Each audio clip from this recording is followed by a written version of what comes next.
우리나라 역사를 돌이켜보면 각 시대마다 그 시대의 정신적인 어머니 역할을 했고, 또 각 시대의 문화를 주도했던 종교가 있었음을 알 수 있습니다. 물론 각 종교가 융성했던 시대를 두부 자르듯이 그렇게 딱 잘라 수는 없다 하더라도, 각 시대마다 사람들의 정신과 신앙 그리고 문화에 지대한 영향을 끼쳤던 종교는 있었습니다. 그 옛날 샤머니즘이 오랫동안 사람들의 정신과 또 삶에 영향을 끼쳤고, 불교가 그랬고 유교가 그랬습니다. 또한 한때는 기독교가 암울했던 시대에 소망과 활력소의 역할을 하기도 했습니다. 이처럼 여러 종교가 각 시대를 거치면서 사람들에게 많은 유익을 주기도 했지만 좋지 못한 영향을 끼치기도 했습니다. 현재 우리나라 사람들이 보이는 삶의 좋지 못한 모습들 중에 감사를 잘 표현하지 못하는 그런 모습이 있는 것 같습니다. 이러한 모습은 유교의 영향을 강하게 받았기 때문이 아닐까라는 생각을 해봅니다. 유교가 만들어낸 문화는 자신의 느낌이나 감정 표현하는 것을 억압하는 경향이 있습니다. 특히 양반들의 경우에는 희노애락을 감정을 쉽게 밖으로 표현하지 않아요. 왜냐하면 자신의 느낌이나 감정을 잘 표현하면 천박하다는 소리를 들을 수도 있고, 또 군자답지 못하다는 소리를 들을 수 있다고 생각을 했기 때문입니다. 예를 들면 여러분들 모두 다 아이를 낳아서 지금까지 잘 키워 오시면서 가졌던 추억이라든지 감정들이 다 있을 텐데, 어릴 때 이 아이들이 얼마나 예쁩니까? 안아주고 싶고 깨물어주고 싶고 또 짓궂은 장난도 치고 싶은데, 그런 모든 일조차 마음껏 하지 못하는 거예요.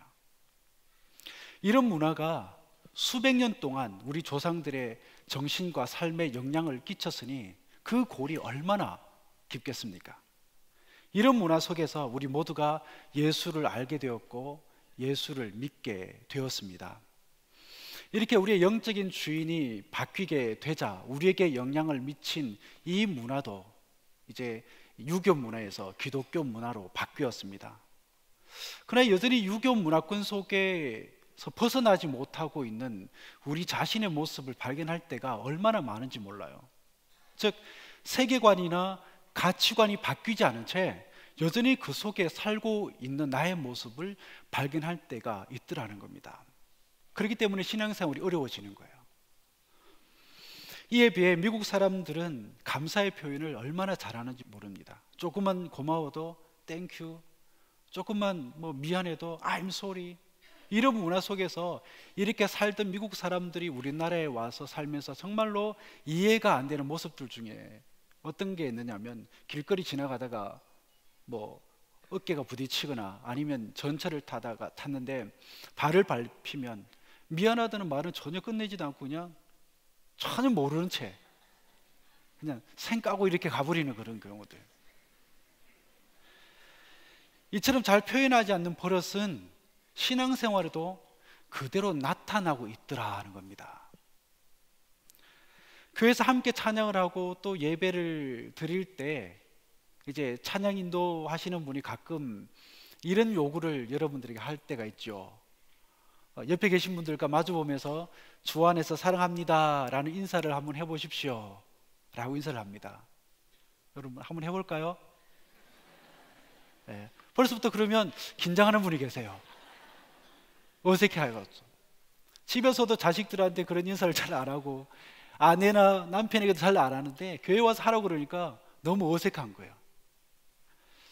이런 인사법을 예배 때나 모임 때는 얼마나 자주 합니까? 그런데도 아직까지 그 인사법이 낯설더라는 겁니다. 이처럼 문화라는 게 굉장히 두터운 벽과도 같다는 생각이 들어요. 감사의 경우도 마찬가지인 것 같습니다. 바라기는 감사를 여러분들 마음 가운데만 담아 놓지 마시고 정말 표현을 잘하는 사람들이 다 되실 수 있게 되기를 축복합니다. 종은 울려야 종이고 감사도 표현이 되어야 감사입니다. 마찬가지로 그렇게 표현이 되지 않고 고백되어지지 않는 사랑이 그 아무것도 이룰 수 없는 것처럼 감사도 표현이 되어야 내 마음이 누군가에게 전달이 될 수도 있고 누군가의 마음에 감동을 불러일으킬 수도 있는 것입니다. 시편 기자는 1절에서 이렇게 말을 합니다. 내 영혼아 여호와를 송축하라. 내 속에 있는 것들아 다 그의 거룩한 이름을 송축하라. 여기서 송축한다는 말은 하나님의 은혜에 감사해서 찬양한다는 말이에요. 감사는 하되 우리의 온 마음을 다해서 찬양을 올려드려야 한다는 겁니다. 내 영혼이 그렇게 찬양을 해야 되고 내 속에 있는 모든 것들, 그러니까 나의 오장육부를 포함해서 내 피부 속에 있는 그 모든 것들아 하나님을 찬양하라고 그렇게 말을 하고 있는 겁니다. 이것을 다른 말로 표현하자면 내 속에 있는 그 모든 것들이 하나님께 감사하고 찬양을 해야 한다는 거예요. 그러니까 그 어떤 부분에서도 열외를 허락하는 부분이 하나도 없어요. 감사와 찬양은 입만 가지고 하는 게 아니죠. 설상 입으로 하는 것이지만 마음에서 우러나오는 것으로 감사하고 찬양을 해야 합니다. 입으로만 찬양하고 입으로만 감사한다면 입과 마음이 따로 놀게 되는 거예요. 입으로 감사하면서 속으로는 별로라고 생각하면 언제나 찬양이 될 수가 없습니다. 하나님께서는 그런 감사와 찬양을 결코 받지 않으세요. 여러분은 세계적으로 유명한 소프라노 가수인 조수미 씨를 여러분들 잘 아실 겁니다. 이분은 찬양을 아무리 아름다운 목소리로 불러도 그 속에 하나님이 없으면, 하나님을 사랑하는 마음으로 온 정성을 다해서 하나님을 향해서 찬양을 부르지 않으면 그 찬양을 하나님께서 받으실까요? 받지 않으실까요? 받지 않으십니다. 그러나 조수미와 비교할 수도 없을 만큼 노래를 지지리도 못하는 저희지만 하나님을 사랑하는 마음으로 온 정성을 다해서 하나님께 부르는 그 찬양 때 여러분 받으실까요? 안 받으실까요? 안 받으신다는 게 외치는 사람들 일단 한번 들어봐야 알겠습니다. 이런 분도 계실 것 같은데, 하나님은 제 찬양을 받으신 줄 믿습니다. 지금까지 그렇게 살아왔고 그렇기 때문에 여러분들에게도 희망이 있는 거 아니겠습니까? 아닌가요? 설교 전에 우리 찬양대원들의 찬양을 감동 있게 들었습니다. 이 찬양대원들 중에 혹시 나는 조수미보다 노래를 더 잘 부를 수 있다 이렇게 자신 있는 분 계십니까?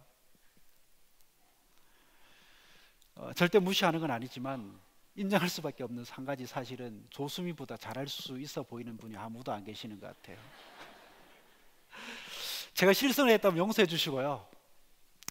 하여튼 우리 찬양대원의 음악 실력이 조수미보다 못하더라도 매주일 주님께 영광의 찬양을 올려드리고 있습니다. 제가 단언컨대 하나님께서 보실 때에 세계적인 조수미보다 훨씬 더 귀하고 예쁜 일을 우리 찬양대원 한 사람 한 사람들이 지금 하고 계시는 줄 믿습니다. 네, 맞습니다. 그렇기 때문에 우리는 감사하고 찬양할 때 나의 온 마음으로 하고 있는지 아니면 입술로만 하고 있는지를 늘 살펴야 하는 겁니다. 온 마음으로 찬양한다는 것은 나의 마음이 지금 하나님 앞에서 깨어져 있지 않다라는 말이에요. 그러니까 부분적인 마음, 즉 조금의 감사하는 마음으로 감사하고 조금의 찬양하고픈 마음으로 찬양하는 것은 그건 안 된다라는 겁니다. 내 마음이 온전히 주님께 집중이 되어야 합니다. 가령 학생이 수업을 듣기 위해서 강의실에 앉아 있는데 마음이 콩밭에 가 있으면 교수님이 하시는 그 강의를 제대로 들을 수 있겠습니까? 들어도 이해가 되지 않아요. 제가 고등학교 때 학원이 어떤 곳인가 해서 이렇게 놀러 간 적이 있는데 창가에 정말 예쁜 여학생이 앉아 있는 겁니다. 얼굴 피부는 뽀얗고 머릿결은 찰랑찰랑하면 어깨까지 내려오고, 그때 수업이 됐겠어 안 됐겠어요? 아직도 그 학생이 위에 빨간 자켓을 입었던 게 생각이 나요. 이게 잊어져야 되는데 안 잊혀지네. 그날을 공친 거예요. 그 수업뿐만이 아니고 우리가 독서를 할 때도 정신을 딴 데 두면 아무리 책을 읽어도 이해가 되지 않습니다. 많이 읽었다 그래도 그건 읽은 것이 아니고 그저 페이지를 넘긴 것에 불과한 거예요. 저는 텔레비전을 내서 보면서 그 텔레비전에서 나오는 일기예보를 제대로 기억을 하지 못합니다. 왜 그럴까요? 관심이 없기 때문에. 내일이 비가 오든 아니면 내일 해가 쨍쨍이 내리쬐든 상관이 없거든요. 그런데 내일 어디론가 정말 좋은 데 놀러 간다고 생각을 해보십시오. 지금 가을 단풍이 얼마나 좋습니까? 설악산 가야 되는데 그러면 어때요? 일기예보가 어떤지 내일 정말 해가 짱짱이 빛나야 될 텐데, 그래야 사진도 잘, 사진빨도 잘 나오고 단풍도 정말로 아름다운 단풍 구경할 수 있을 텐데, 그래서 온 마음을 다해서 일기예보를 듣게 됩니다. 이처럼 관심을 가지고 집중해서 듣느냐 아니면 건성으로 듣느냐, 이렇게 큰 차이를 불러일으킬 수도 있다는 겁니다. 예배도 그렇습니다. 집중해서 예배를 드려야 됩니다. 핸드폰 가지고 장난치지 말아야 돼요. 문자 보내지 말아야 됩니다. 옆에 있는 사람과 소곤거리며 킥킥거리지 마시기 바랍니다. 온 마음을 다해서 하나님께 드려야 돼요. 설교도 그래요. 집중해서 드려야 됩니다. 찬양도 그렇습니다. 집중해서 해야 돼요. 찬양 한 소절 한 소절을 음미하면서 우리는 그 찬양을 드릴 때에 그 찬양을 하나님께서 기뻐 받으시는 것입니다. 이렇게 내 마음이 온전히 하나님께 향해야 합니다. 여러분, 착각하지 마시길 바랍니다. 이것은 선택이 아니라 명령입니다. 해도 좋고 안 해도 좋은 그런 선택 사항이 아니라는 거예요.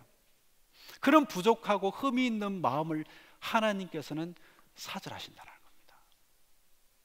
그러면 하나님께 예배하고 감사하고 찬양할 때는 나의 모든 것을 다 합쳐서 하나님께 올려드려야 하는 거예요. 그렇다면 우리는 왜 온 마음으로 감사를 해야 할까? 하나님께로부터 받은 은혜가 너무 크기 때문이에요. 2절에 보니 하나님은 우리에게 너무 많은 은혜를 주셨어요. 또 3절에 보니 무엇보다도 우리의 모든 죄가 용서받았음을 인하여 감사해야 한다고 말씀을 하고 있습니다. 나의 영혼 속에 스며 있는 이 죄는 어떤 비싼 비누나 화학약품으로도 결코 씻을 수가 없어요. 많은 비누 거품과 그리고 양잿물로도 할 수가 없습니다. 우리가 이 땅 가운데 태어나면서 하루에도 수십 번 짓는 그 죄를 한번 씻어보겠다고 가슴 쥐어뜯으며 고통하고 있을 때 누군가로부터 복음의 기쁜 소식을 우리 모두는 들었습니다. 보라, 세상 죄를 지고 가는 하나님의 어린 양이로다. 그 복음을 우리는 마음의 귀로 들었고 마음으로 믿었습니다. 그 순간 나의 모든 죄짐이 내려지는 놀라운 경험을 우리 모두는 한 건 아닙니까? 이 엄청난 일에 우리가 감사하지 않을 수가 없는 거죠.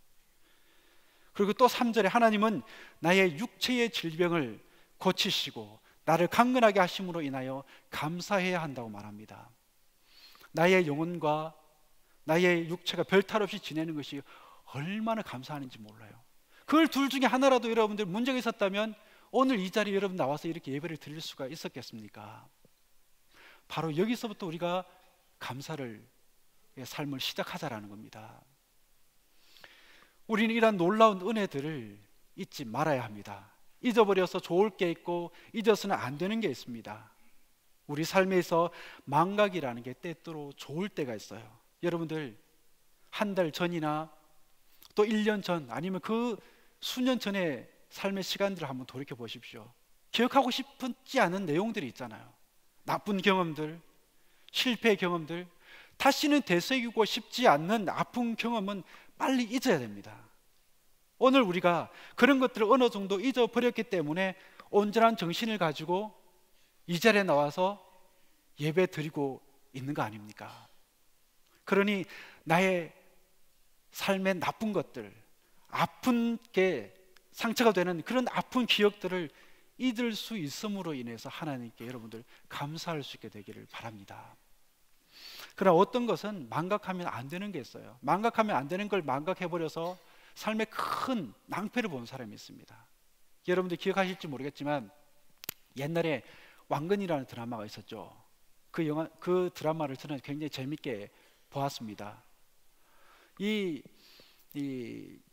드라마뿐만 아니라 역사를 배경으로 해서 만들어진 대부분의 영화를 제가 좋아하고 찾아서 봅니다. 왜냐하면 뭐 재밌기도 하지만 그 속에 배울 점이 참 많기 때문에 그래요.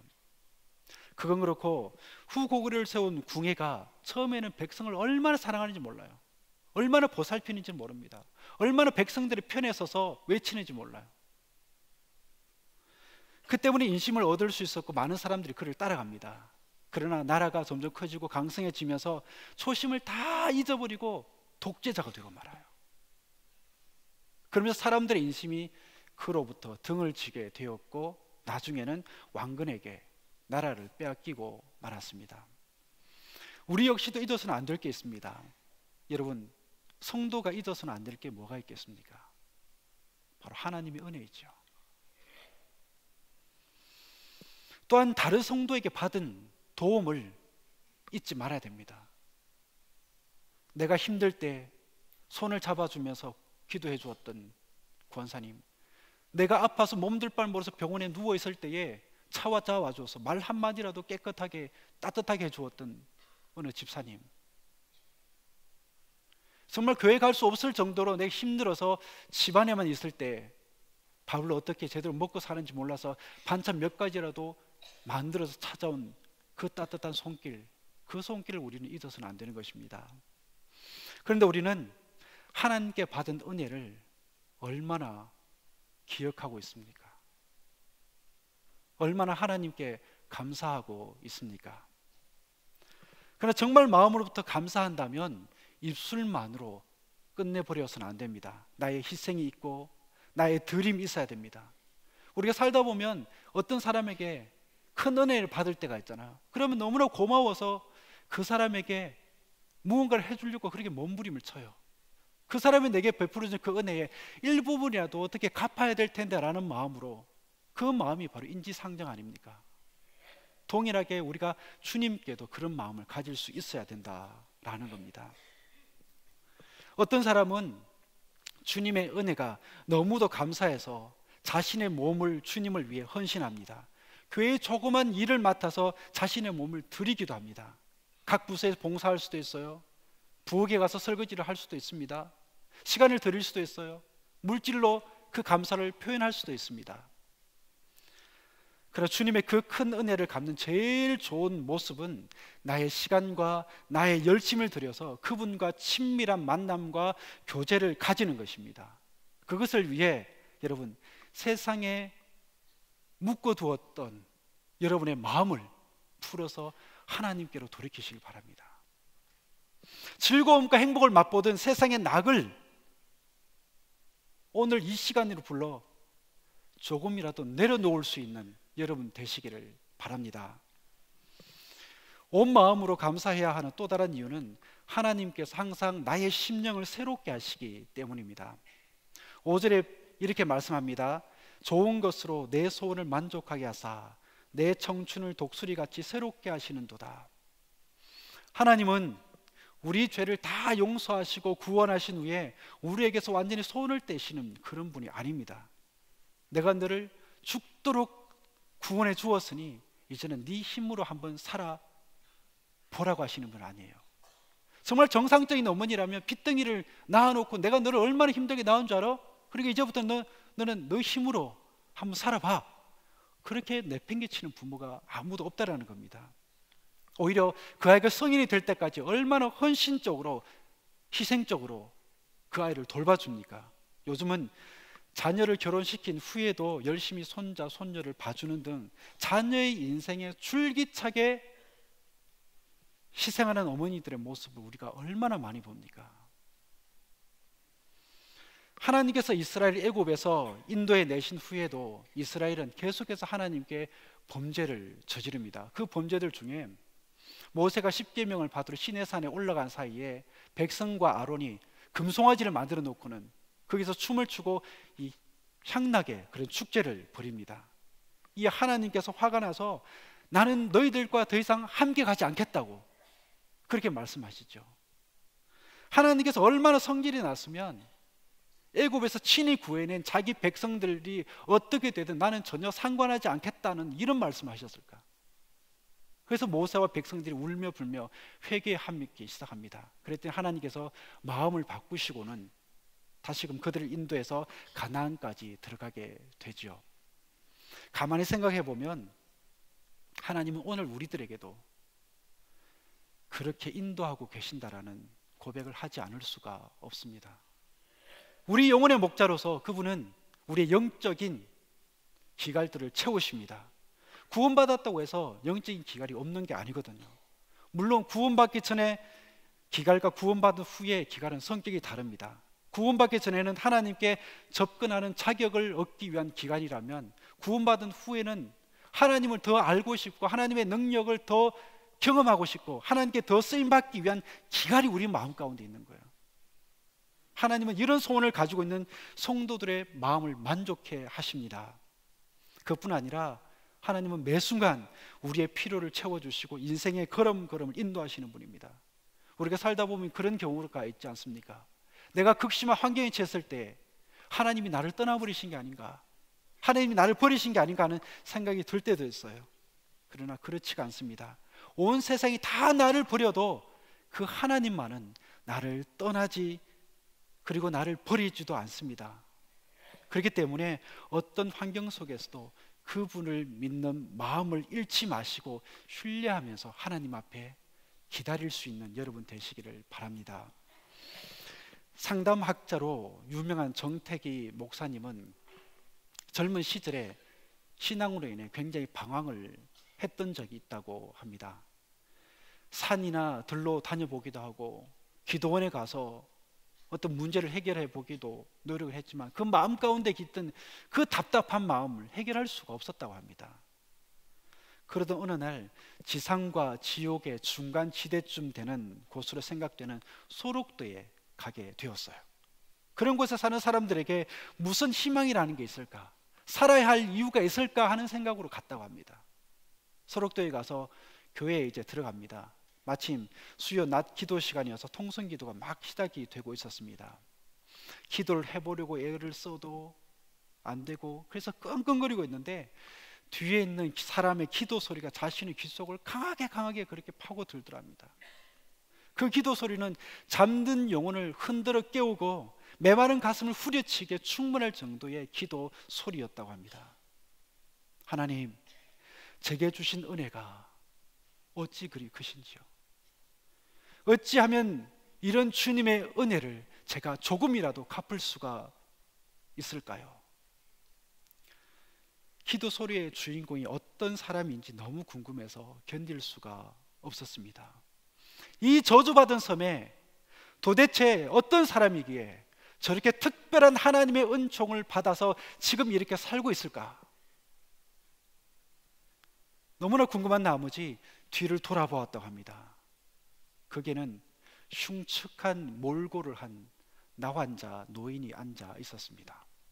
노인의 얼굴은 형태를 알아볼 수 없을 정도로 짓뭉개져 있었고 머리에는 머리카락 한 올도 없었습니다. 해골같이 움푹 파인 코, 아래 위가 붙어버린 눈, 바로 그 노인의 눈에서 하염없는 눈물이 흐르고 있었던 것입니다. 그 노인은 정택이 목사님에게 이런 간증을 들려주었습니다. 내가 문둥병에 걸리자 세상도 내 피부치도 다 나를 버렸어. 나의 친구들도 다 나를 버리고 떠났지. 그런데 말이야, 이런 나를 버리지 않고 이 소록도까지 따라와 준 분이 계셔. 그분은 내게 기쁨과 소망을 주셨지.